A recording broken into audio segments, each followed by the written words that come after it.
fresh election in Zimbabwe to conclude SADC due processes.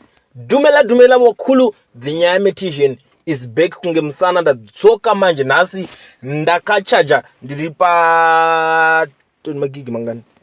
Alright, zvakaoma zvo ndingori pa 1 gig ipapo because ndingoremerwa nenyaya zvangu, but inini munoziva kuti ndoya nenyaya dzakakosha, nyaya dzinechi right. So muri Zimbabwe chiri kuitika panapa ndichikudai so nyaya ndasangana nayo pabepa reAfrica Beautiful Rund vakanyora vari kutaura nyaya ye-election iri kuitika, fresh election yemuZimbabwe.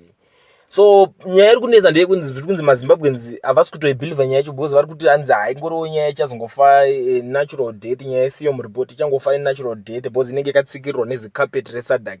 So zviri kuitika panapa ndezvekudai so pari kunzi iwe ukaona uchibhilivha kuti nyaya iyi ikungofa yakadaro zvakafanira kungoti uchangonzi kune nyaya inonzi yapera court isina kupuwa judgment, ndo zvinhu zviri kuitika. So panapa vakanyora vakati SADC due processes can be understood as a winding court processes which will eventually end with a judgment. Our sources within SADC say when people in Zimbabwe believe that the SADC Electoral Observer Mission SIOM report on Zimbabwe elections will die a natural death under a SADC carpet, these Zimbabweans are similar to those people who believe a court process can end without a judgment.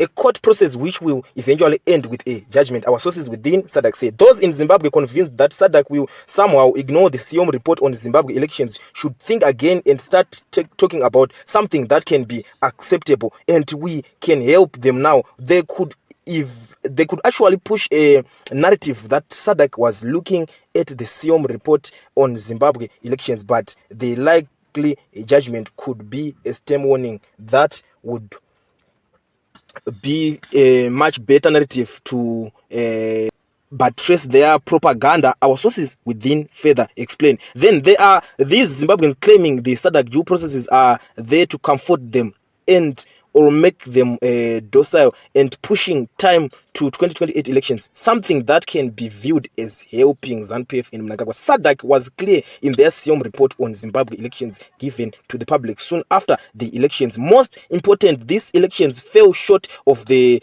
revised SADC guidelines and principles of a democratic election 2021.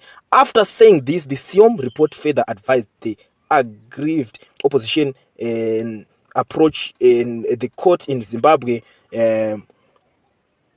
as a way of seeking justice. This understandable so did not happen. The opposition in Zimbabwe and indeed the people of Zimbabwe all opted to do nothing and wait for SADC. Was that all the people of Zimbabwe and the opposition could have done? No, absolutely not. The opposition in Zimbabwe did not trust the Zimbabwe courts. The people too did not. In other words, they all knew the courts in Zimbabwe could not protect them. Why then pressure SADC to do what the citizens of the member state failed to do?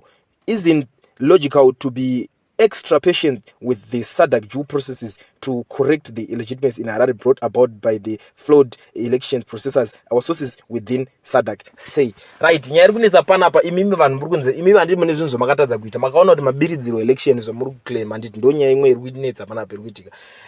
Makaona kuti imimi election mabiridziro hamuna kutemba kana kutrusta makoti kuti vachanokubatsirai vanhu vematare dzimhosva makotsi aya. Makati aiwa isusu kumakotsi hatisi kuzoenda, hatina zvimwe zvatichaita, ndobva mamirira makatrusta process yeSADC. So ndo pari kunzi pari kudawo patience apa, because imimi muda kuitirwa zvinhu zvamakatadza kuita, imimi zvakatadzwa zvamusina kutrusta makotsi kuti angona kubatsire kuti uite zvinhu izvozvo, makabva matrusta SADC. Saka makumirira kuti SADC ichazokuitirayo kana kuti ichakubatsirai. Saka ndo pari kunzi pari kuda patience dzakapetwa. For sure, amatenge patience paZimbabweans akapera mudhara paZimbabwe, because unoona kutambura kwavanhu kwanyanya baba, kutambura kwavanhu kwanyanya. So vanhu vanenge vauda kuti kana pachinzi pane plan panonga pane plan, but vazhinji vakatobuda munyika vakatoenda zvekuzonzi fresh election. I am not sure kuti vamwe vachadzoka kunovhota, because vanhu vakasvika pakupera patience. Vanhu vakati omana shuwa tafirira kuti tauya tavhota zvinhu zvichanaka munyika, but hapana, ngoma ndiyo ndo zvimwe zvezvinhu zviri kuitika pana muri Zimbabwe. Inini I am the Nyametician, munoziva kuti ndoweka nyaya dzisemetse. Nyaya yandawa nayo iyi ndasangana nayo pabepa rinooneka online reAfrica Beautiful Rund, ndo vanyora nyaya vakaisvitsa kwavanhu. Inini saNyametician vanangoyo ndakaweka nyaya kunge metsi, asi muri yeZimbabwe kune vane chekukomenda vane chekutaura, comment section ndiyo yakavhurika. Ngatisangane imomo muchikomenda muchindiudzawo ndichipindurawo zvandinenge ndichifungidzira kuti ndinoziva.